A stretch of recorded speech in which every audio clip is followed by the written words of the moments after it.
Hi friends, आप सभी का हमारे चैनल पे स्वागत है। फ्रेंड्स, आज के इस वीडियो के माध्यम से क्लास 10th साइंस का थर्ड चैप्टर जिसका नाम है धातु एवं अधातु, मेटल्स एंड नॉन मेटल्स। तो आज के इस वीडियो के माध्यम से हम इन्हीं चैप्टर के बारे में स्टडी करने वाले हैं। इसके पहले हमने चैप्टर फर्स्ट और चैप्टर सेकंड को बहुत ही अच्छे ढंग से कवर करवा रखा है। अगर आप उन वीडियोज़ को नहीं देखे हैं तो एक बार डिस्क्रिप्शन चेक कर लेना या प्लेलिस्ट में लिंक मिल जाएगा, आप वहाँ से भी जा कर के विजिट कर सकते हैं। ठीक, तो सबसे पहले हम यहाँ पे चैप्टर का नाम समझते हैं कि धातु एवं अधातु होते क्या हैं, धातु और अधातु की डिफिनेशन क्या है। उसके बाद हम इसके मेन प्रॉपर्टीज़ के बारे में डिस्कस करेंगे जो आपके सिलेबस में है। ठीक, तो इस चैप्टर से पेपर में बहुत सारे क्वेश्चन पूछे जाते हैं, तो वीडियो बहुत ही मोस्ट इंपॉर्टेंट है। वीडियो में एंड तक बने रहना। उसके पहले वीडियो को लाइक कर देना। चैनल पे नए आए हैं तो चैनल को सब्सक्राइब करके साथ में सारे बेल आइकन भी प्रेस जरूर कर देना। ठीक, तो आइए सबसे पहले हम समझते हैं कि धातु क्या होती है और इसका एग्जाम्पल भी हम समझेंगे। ठीक ना, तो धातु ऐसे तत्व, धातु का डेफिनेशन कैसे देंगे, ऐसे तत्व जिनमें चमक होती है तथा आघात वर्धनीयता का गुण होता है। सबसे पहले इसमें क्या होगा भाई, इसमें चमक होगा। ठीक, उसके बाद सेकंड जो इसकी प्रॉपर्टीज होगी, क्वालिटी होगी, इसमें आघात वर्धनीयता का गुण होगा। क्या बोलेंगे, ऐसे तत्व जिसमें चमक होती है तथा आघात वर्धनीयता का गुण होता है, साथ ही साथ ये ऊष्मा तथा विद्युत के सुचालक होती है। उस तत्व को हम क्या बोलेंगे, धातु बोलेंगे, मेटल्स बोलेंगे। एग्जाम्पल के तौर पे धातु एग्जाम्पल क्या हो जाएगा, सोना, चांदी, कॉपर, आयरन, एल्युमिनियम, ये सब क्या हो जाएंगे, तो धातु हो जाएंगे।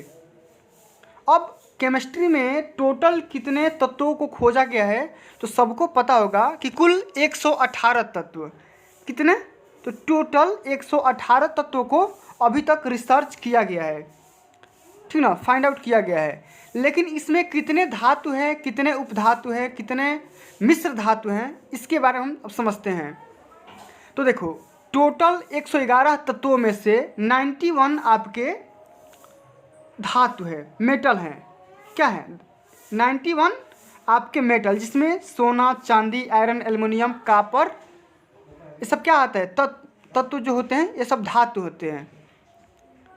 तो अभी तक 91 धातु को खोजा गया है और बाकी सब अधातु और मिश्र धातु, मेटलाइट्स हैं। ठीक ना, अब हम समझते हैं अधातु, नॉन मेटल्स क्या होते हैं। तो नॉन मेटल्स ऐसे तत्व जिनकी परत चमकदार नहीं होती है, मलिन होती है।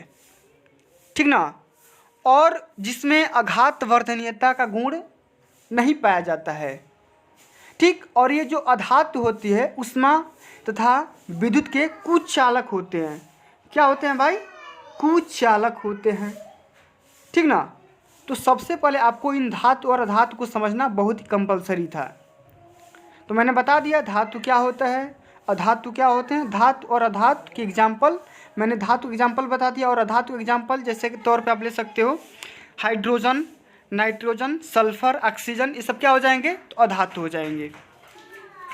अब हम समझते हैं कि धातुओं और अधातुओं के भौतिक गुणधर्म।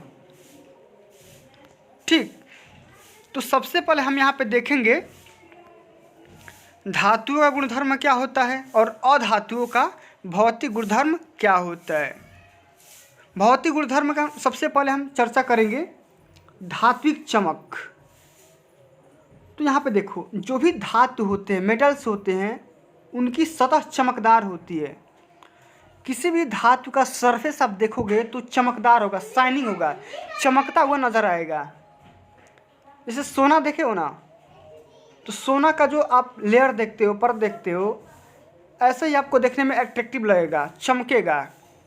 चांदी, ठीक, उसका भी सतह जो होता है चमकदार होता है, समझ गए। लेकिन वहीं हम बात करेंगे अधातु का, तो अधातुओं की जो परत होती है, सतह होती है, वो चमकीली नहीं होती है। लेकिन एक एक्सेप्शन के तौर पे हम बात करेंगे आयोडीन का। आयोडीन का जो परत होता है वो चमकीला होता है, और आयोडीन क्या है, आपका अधातु है, नॉन मेटल है। क्या है भाई, नॉन मेटल। तो आयोडीन एक नॉन मेटल होते हुए भी इसकी जो परत होती है चमकीली होती है। समझ गए इतना बात। तो धात्विक जो चमक होती है, धातुओं में धात्विक चमक पाई जाती है और धातुओं की जो परत होती है चमकदार होती है, लेकिन अधातुओं की जो परत होती है मैली होती है, मलिन होती है। लेकिन वहीं हम बात करेंगे आयोडीन का एक एक्सेप्शन के तौर पे, अपवाद के तौर पे। तो आयोडीन का जो परत होता है, सतह होता है, वो क्या होता है, चमकीला होता है। ये एक अपवाद है, इसे आप याद रखिएगा। समझ गए। अब हम बात करते हैं कठोरता पे। तो जो भी आपके धातुएं होती है, धातु सामान्य तौर पे कठोर होती है। धातुएं जो होती है सामान्य तौर पे क्या होती है, कठोर होती है, हार्ड होती है, इजीली नहीं कट सकती है, ना इजीली टूट सकती है। लेकिन लिथियम, सोडियम और पोटेशियम, लिथियम, सोडियम और पोटेशियम ये मुलायम होते हैं और इन्हें हम चाकू से इजीली काट सकते हैं। तो ये भी एक एक्सेप्शन के तौर पे याद रखना कि जो सभी धातुएं होती है कठोर होती है, लेकिन लिथियम, सोडियम और पोटेशियम मुलायम होते हैं, इन्हें हम चाकू से इजीली काट सकते हैं। समझ गए, याद रखना है। लेकिन वहीं हम बात करेंगे अधातु की जो कठोरता होती है, ये अधिकतर कठोर नहीं होते हैं। अधातु जो होते हैं हार्डनेस का क्वालिटी नहीं होता है, ये मुलायम होते हैं अधिकतर, ठीक ना। लेकिन हम बात करें यहाँ पे कार्बन, तो कार्बन क्या है, एक अधातु है और कार्बन का एक अपर रूप हीरा जो होता है, हीरा सबसे कठोर प्राकृतिक पदार्थ होता है, ठीक ना। पूरे केमिस्ट्री में ये हीरा सबसे ज़्यादा कठोर तत्व होता है। समझ गए। तो ये भी क्या है, एक एक्सेप्शन है। तो साथ ही साथ हम जितने भी अपवाद टॉपिक है उसके बारे में भी हम चर्चा करते चलेंगे, ध्यान से समझना। अब रूप के बारे में चर्चा करेंगे। तो धातुएं जो होती है कमरे के ताप पर ठोस रूप में पाई जाती है। अब कमरे का टेम्परेचर कितना होता है, तो जिस टेम्परेचर में आप अभी वीडियो देख पा रहे हो वो कमरे का टेम्परेचर है।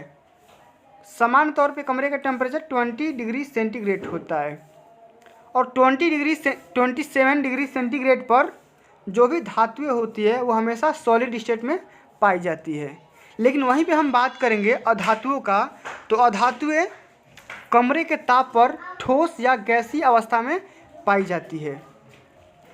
अब यहाँ पे एक एग्जाम्पल के तौर पे आप देखोगे, एक एक्सेप्शन के तौर पे, केवल मरकरी जो पारा होता है, पारा को छोड़कर जो द्रव रूप का होता है, ये देखो पारा क्या है भाई, पारा को हम Hg से डिनोट करते हैं और पारा जो होता है, मरकरी जो होता है, हमेशा लिक्विड कंडीशन में पाया जाता है। और पारा का हम यूज़ कहाँ पे करते हैं, तो पारा का हम यूज़ करते हैं थर्मामीटर में।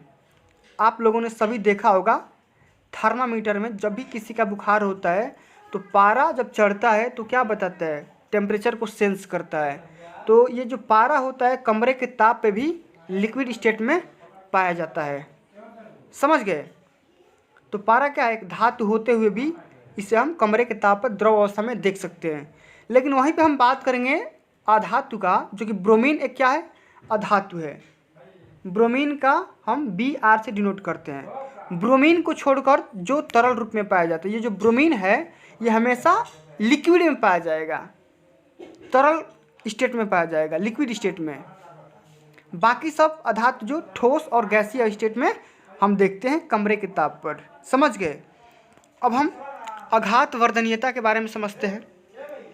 तो कुछ धातुओं को पीटकर, आघात वर्धनीयता का मतलब क्या होता है, जिन्हें हम पीट कर हम एक पतली चादर, सीट के रूप में हम तत्वों को प्राप्त कर सकते हैं।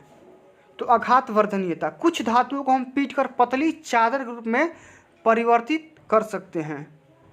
तो जो धातुएं होती है, धातुओं में आघात वर्धनीयता का गुण पाया जाता है। आघात वर्धनीयता के गुण का मतलब ही होता है कि ऐसी धातुएं जिन्हें हम पीट कर हम क्या करते हैं, पतली सीट के रूप में हम उसे देख सकते हैं, प्राप्त कर सकते हैं। जैसे मान लो स्टील, तो स्टील क्या है, एक धातु है और स्टील को हम पीट कर उसे हम पतली सीट के रूप में प्राप्त कर सकते हैं। लेकिन अधातुओं में आघात वर्धनीयता का गुण नहीं होता है। अब अधातु जो होता है ऑक्सीजन, नाइट्रोजन, तो ऑक्सीजन को आप पीट ही नहीं सकते हो, समझ रहे हो बात को। तो इसलिए अधातुओं में आघात वर्धनीयता का गुण नहीं पाया जाता है। समझ गए। चलो तन्यता देखते हैं, भौतिक गुणधर्म है तो तन्यता का इफेक्ट देखते हैं, धातुओं पे क्या पड़ता है और अधातुओं पे क्या पड़ता है। तो धातु को पतली तार के रूप में हम खींच सकते हैं। तन्यता का मतलब कितना टेंसाइल है, कितना उसमें टेंशन है। तो किसी भी धातु को, जैसे मान लो सोना है, तो सोना में सबसे ज़्यादा तन्यता का गुण पाया जाता है, क्योंकि सोना को हम ज़्यादा पीट कर उसे लंबी तार के रूप में हम खींच सकते हैं। लेकिन वहीं हम बात करेंगे अधातु के नॉन मेटल्स के बारे में, तो नॉन मेटल में कोई भी तन्यता नहीं होती है, या आप बोल सकते हैं कि अधातुओं में तन्यता का गुण नहीं पाया जाता है। समझ गए। अब उस विद्युत तथा ऊष्मा के चालक, तो मैंने पहले ही बता रखा है कि जो धातुएं होती है, धातुएं जो होती है ऊष्मा और विद्युत के सुचालक। सुचालक मतलब जिसमें हम इजीली करंट फ्लो करा सकते हैं। कुचालक मतलब जिसमें हम इजीली करंट फ्लो नहीं करा पाएंगे, वो कुचालक हो जाएगा। तो जो धातुएं होती है सामान्य तौर पे विद्युत और ऊष्मा दोनों के सुचालक होते हैं। सामान्यतः धातुएं विद्युत व ऊष्मा की सुचालक होती है, लेकिन एक अपवाद के तौर पे देखोगे आप तो सीसा क्या है, एक धातु है। मरकरी भी क्या है, आपका धातु है। तो सीसा और मरकरी कुचालक होते हैं। सीसा में हम और मरकरी में, दोनों में हम करंट को फ्लो नहीं करा सकते हैं। तो इसका एक्सेप्शन ये बात हो जाएगा, ठीक ना, इसे आप याद रखिएगा। लेकिन वहीं पे हम बात करेंगे अधातु का, तो सामान्य तौर पे अधातुएं विद्युत व ऊष्मा दोनों की क्या हो जाती है, कुचालक हो जाती है, जिसमें हम करंट को फ्लो नहीं करा सकते हैं। और आप ऑक्सीजन में क्या कर सकते हैं, करंट फ्लो नहीं कर पाएगी। नाइट्रोजन में भी क्या कर सकते हैं आप, करंट को फ्लो नहीं करा पाएंगे। लेकिन ग्रेफाइट जो कि कार्बन का एक अपरूप होता है, ग्रेफाइट क्या है, एक भाई सुचालक है। ग्रेफाइट आप देखें हैं, सभी लोग देखे होंगे, पेंसिल सभी ने चलाया होगा, और पेंसिल की जो नोक बनी होती है भाई, उसमें ग्रेफाइट पाया जाता है, और उस पेंसिल की नोक में करंट इजीली फ्लो कर सकता है। समझ गए। इस प्रकार अब हम देखते हैं घनत्व के बारे में। घनत्व सामान्यतः अधिक घनत्व व उच्च गलनांक इसमें होता है। धातुओं में क्या होता है, हायर डेंसिटी और हायर गलनांक होता है, ठीक ना। धातुओं में क्या होगा, अधिक घनत्व होगा। अब घनत्व क्या होता है, तो कम से कम एरिया में कितना मॉलिक्यूल्स उसमें समाहित कर सकता है, उसे हम चीज़ को क्या बोलेंगे, घनत्व बोलेंगे। तो धातुओं में क्या होता है, अधिक घनत्व होता है और उच्च गलनांक होता है। लेकिन सोडियम तथा पोटेशियम का घनत्व तथा गलनांक सबसे कम होता है। और सामान्य तौर पे अधातुओं का घनत्व और गलनांक कम होता है। उल्टा हो जाएगा, धातु का उल्टा हो जाएगा धातु वाला सब टर्म, ठीक। धातु का घनत्व सबसे ज़्यादा होगा तो धातु का घनत्व सबसे कम होगा। समझ गए ना। अब ध्वनिक देखते हैं। ध्वनिक मतलब साउंड। तो धातुएं कठोर सतह से टकराने पर आवाज़ पैदा करती है। जैसे स्टील को जब आप पीटोगे तो उसमें से क्या होगी, साउंड निकलेगा। इसीलिए हम बोलते हैं कि धातुओं में जो होती है, धातु की जो भी कठोर सतह को आप क्या बोलोगे, पीटोगे तो उसमें से आवाज़ निकलेगी। लेकिन अधातुएं जो होती है ध्वनिक नहीं होती है, या अधातुओं में से ध्वनि उत्पन्न नहीं हो सकती है। समझ गए। अब ऑक्साइड समझ लेते हैं। अधिकतर धातुएं क्षारकीय ऑक्साइड बनाती है। क्षारकीय मतलब इसे MgO, मैग्नीशियम ऑक्साइड। ये जो धातुएं होती है हमेशा क्षारकीय एल्कली ऑक्साइड बनाएंगे, लेकिन अधातु जो होंगे हमेशा अम्लीय ऑक्साइड बनाएंगे, जैसे SO2 सल्फर डाइऑक्साइड। समझ गए। तो इस प्रकार जो भी धातुएं होती है हमेशा क्षारकीय ऑक्साइड बनाएंगी, और अधातुएं जो होती है हमेशा अम्लीय ऑक्साइड बनाएंगी।